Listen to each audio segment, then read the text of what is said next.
Yun guys, good morning sa inyo lahat. Yan, for today's video, ang ating pag-uusapan ay ang process ng registration kada kuha ninyo ng motor. Dito ipapaliwanag ko na ngayon guys. Hihimay-himayin ko na kung gaano ba talaga katagal ang tinatakbo ng ating registration. Para doon sa may mga katanungan, gustong malaman, eto guys ang video na para sa inyo. Yan guys, for today's video ang babanatan natin. Okay, bago natin tirahin, bago natin kanain, syempre, intro muna tayo. Okay guys, simulan na natin at wakasan na natin yung mga bashers dyan. Ito, marami kasi nagbabash dyan na una sa registration ng pag-uusapan natin. Marami kasi nagbabash dyan na kesyo iniipon daw ni dealership yung benta ng buong buwan bago daw ipasok sa LTO. Ito guys, puputulin na natin yung ganyang kaisipan. Ito, ipapakita ko sa inyo guys, galing to sa... Okay guys, dito natin i-show sa ating video para mas maging malino. Kasi pag kinukunan ko dun parang medyo blurry. Kaya lipat tayo dito sa ating video na mismo. Yan, show ko na lang dito yan. Yan guys yung chart na galing kay LTO. Yan. Kung mababasa niyo diyan, Premium Bikes Corporation, timeline of activities on new registration process. Activity number 1 natin is online submission of documentary requirements. Mapapansin niyo may open and close parenthesis yan sa ilalim, date of sales invoice. Ito, dun sa mga nagpaparatang diyan ng mga nanonood na iniipon daw nila dealership, kung sino mang dealership yan, bago daw i-rehistro, iniipon daw ng isang buwan. Maling-mali yun guys. Ito, galing na to kay LTO guys ha. Date of sales invoice. Yan. Pagka kasi tayo nag-release ng motor at ipinrent natin yung kontrata, yung sales invoice dun guys, may date. Kumbaga dun kasi magka-come up kung kailan na magiging due date niya. Kaya yun yung susundin natin. Pero mapapansin niyo dito sa chart, number of days, meron sila diyang durasyon na 2 araw. Yan. Pero pag lumagpas ka dyan, for example, na-upload mo yan, mga 3 to 4 days na, malamang may penalty yan guys. At yung penalty ay talagang malamang na malaki din. Okay guys, maliwanag na dun sa mga katropa natin dyan na nagsasabing iniipon ha. Hindi po iniipon. Online submission na po tayo at meron po yung durasyon. Meron po yung sales invoice date na meron lang palugit na 2 araw na mai-upload ni dealership. Okay guys, maliwanag na doon sa mga nagbabash dyan na iniipon daw. Walang iniipon. Mag-iipon tayo pera, huwag natin ipunin ng dokumento kasi madadali tayo ng LTO dyan. Okay, number 2, doon sa pangalawang activity natin, evaluation of approval of new registration transaction. Yan, yung mga new registration transaction, yan, sa LTO naman yan. Kailangan niyang makitang kompleto na sa LTMS kasi ang ating software guys na ginagamit ay LTMS, which is nanggaling ito kay LTO na dito tayo nag-i-encode ng mga new registration at sila talaga ang pangunahing may access dito. Pangalawa si branches. Yan, meron silang 2 araw para ma-evaluate ito at kung ano man, kung may reject nila, malalaman dito, ma-reject, may evaluate, ma-approve, dito malalaman. Meron ding durasyon dyan guys sa 2 araw, pero dito saludo ko dito kay LTO guys kasi minsan hindi nagagamit yung 2 days na yan. Pagka-upload namin, di ba yung number 1 yung i-encode ni branch, minsan oras lang guys na-approve na agad ni LTO, lalo dito sa Calapan. LTO Calapan, shoutout po sa inyo, napakabilis ng proseso dito. LTO Calapan talaga namang pagka-encode ni dealership, maya approve na nila. Hindi ko lang kilala kung sino nag-evaluate. Ang pagkakaalam ko si Ma'am Kim. Kung nagkakamali man ako, pasensya na, pero ang pagkakaalam ko pa si Ma'am Kim. Ma'am Kim, maraming salamat sa iyong napakabilis na pag-evaluate ng ating mga new registration. Kung hindi man si Ma'am Kim, edi kung sino man. Okay, moving forward. Eto guys, yung number 3. Nasamid tayo guys. Yung number 3, kung mapapansin nyo sa number 3 yan, payment upon approval. Eto guys, dito talaga nagkakaroon ng delay sa payment. Bakit nagkakaroon ng delay? Kasi guys, eto meron kasi yung tinatawag na cut-off hanggang 1 PM. Ngayon, pagka dun sa evaluation, medyo hindi sumabay. Pumasok yung evaluation natin ng mga alas 3 na, bukas na yun guys mababayaran. Doon nagkakaroon ng delay dito sa payment. Hindi to guys kaya ng 1 day. Ito na yung sinasabi ko sa inyo. Kung yung 1 at saka 2 activity natin ay kaya ng 2 days, kaya na mas mabilis pa. Pero ditong number 3 guys, itong 1 day na to, mahihirapan guys, mahihirapan talaga. Hindi to kaya. Expect ko dito, ang aking experience dito ay 5 days. Yan, 5 days to guys bago talaga mag-come up, makompleto yung payment. 5 days. Okay, moving forward, balikan pala natin, hindi pa pala tayo tapos doon.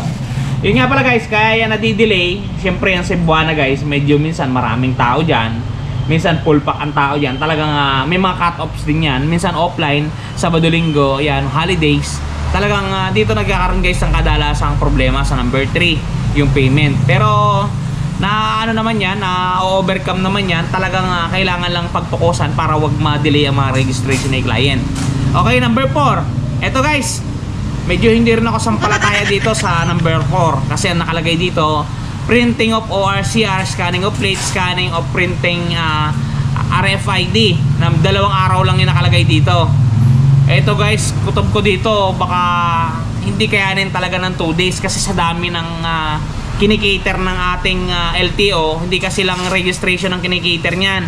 Nagkikater din yan ng renewal, nagkikater yan ng registration ng mga lisensya natin, marami pang iba. Kaya itong 2 days guys, siguro talagang lalagpas to. Hindi to sinasabi kong 2 araw kaya, lalagpas at lalagpas to. Base experience ko guys, base experience ko. Yan.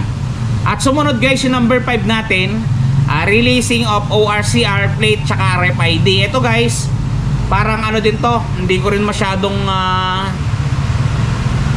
pinaniniwalaan tong number 1 kasi yung releasing ng ORCR plate at tsaka RFID, ito guys, itong OR at tsaka CR tsaka plate, meron na talagang dumarating. Based sa experience ko, itong RFID guys, wala. Oo, napakarami kong bagong nakuhang plaka, walang RFID. Hindi ko alam kung bakit nandito to, pero dapat talaga kasama to. Pero base experience ko, walang dumarating na RFID ngayon doon sa mga new registration. ORCR tsaka plaka lang talaga yung kadalasan. Yung RFID, hindi ko alam, baka to follow, hindi natin alam. Pero yung 1 day guys, baka magbigay tayo dito ng time frame na 5 days. Kasi for example kami, pinatawag kami ni LTO para i-claim yung ORCR plate number. Guys, ang layo ng LTO dito sa amin is 286 kilometers. Napakalayo guys. At ang biyahe ay talaga napakadalang. So matotal yung 1 day, hindi ko talaga kakayanin guys. Hindi kakayanin tong 1 day. Sa pag-pick up ng documents sa plaka or CR, hindi kaya to guys. Kasi sadyang napakalayo guys ang Calapan dito sa aming lugar. Doon sa mga lugar nyo, kung malapit lang, yun, baka kayanin. Pero pag dito sa San Jose, medyo malayo kasi guys baka hindi kayanin to. Number 6, yung last but not the least, yung resibo ng ORCR at saka plate, RFID, para maibigay ito sa customer guys, yung para maging may distribute na doon sa mga customer 3 days. Eto guys, parang malabo to kasi based sa experience ko, maraming client na tinext ko na, tinawagan ko pa, lagpas ng 1 week hindi pa pumupunta. Hindi ko alam kung nasa kanino ang problema. Sigurado na kay client na. Hindi rin naman natin masisisi sa client. Kasi guys, meron tayong kanya-kanyang buhay na ginagawa. Meron tayong kanya-kanyang buhay na ginagampanan. Baka yung mga client na natawagan natin is nasa kanilang trabaho, malayong lugar. Kaya hindi rin to guys maibibigay talaga ng 3 days na madidistribute natin sa client. Parang alanganin to guys. Kasi yun nga, busy sila. Ayun. Total dito guys, kung mapapansin nyo sa ilalim, 5 days at saka 6 days. Total of 11 days.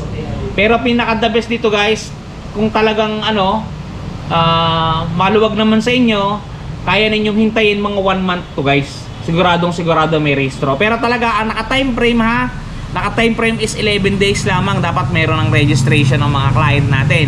Pero yun nga, sinasabi ko, parang alanganin to guys.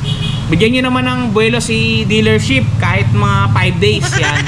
Para kahit mga 15 days guys, kaya to talaga. Yun yung katotohanan ngayon, 15 days. Okay, dun sa mga bumili ng bagong motor, malinaw na po sa atin. Ito po yung mga time frame at pinaliwanag ko na rin po yung mga side ni dealership, side ni LTO sa bawat activity na to, 1 to 6. Yan. Kung hindi nyo man po nagustuhan, wala po akong magagawa. Yun lang po talaga yung mga nangyayari, yun lang po talaga yung mga kadalasang na-encounter namin dito sa dealership na mga pangyayari regarding po sa ating registration. Okay? Sana po ay nakatulong at nakalinaw po sa inyo sa mga manonood natin kung paano po ang process flow ng ating new registration process. Yan yun guys.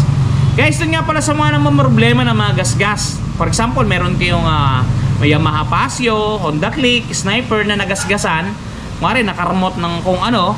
Guys, meron tayong product na talagang suitable dyan para dyan. Ito guys. Guys, the long wait is over. Ito guys, dun sa mga namumroblema na mga gas ng kanilang mga minamahal na motorsiklo, nandito na ang touch paint ni Wash Body. Napakadaling i-apply parang sumusulat ka lang sa papel, isusulat mo lang doon sa mismong nagasgasan at talagang sasabay na siya sa pinakakulay ng inyong pairings. Yan, kung mapapansin niyo ang before at after natin, mistulang na bura ang mga pinagdaan ng gasgas.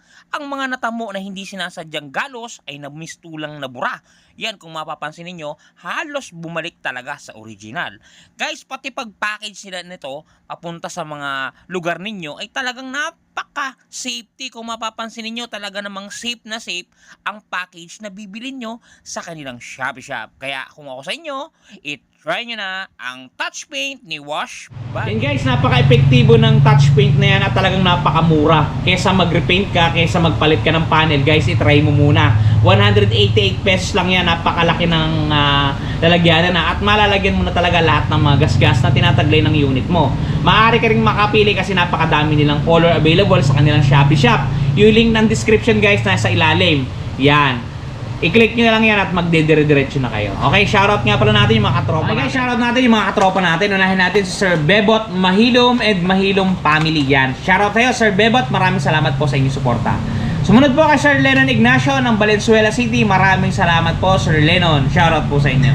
At dito po kay Sir Mark Montible. Yan, Sir, maraming salamat sa araw-araw po na pagsuporta. Ingat ka po palagi dyan. At dito po kay Sir Ruben Mendoza. Yan, Sir Ruben Mendoza. Shoutout po sa iyo. Maraming pong salamat sa inyong panonood at pagsuporta po araw-araw sa ating mga video. At dito po kay Sir Noby Abarientos. Yan, Sir Noby Abarientos. Shoutout po sa iyo. Ingat po dyan palagi kung saan man po kayo naroon. At dito po kay Sir Cian Mark Hernandez.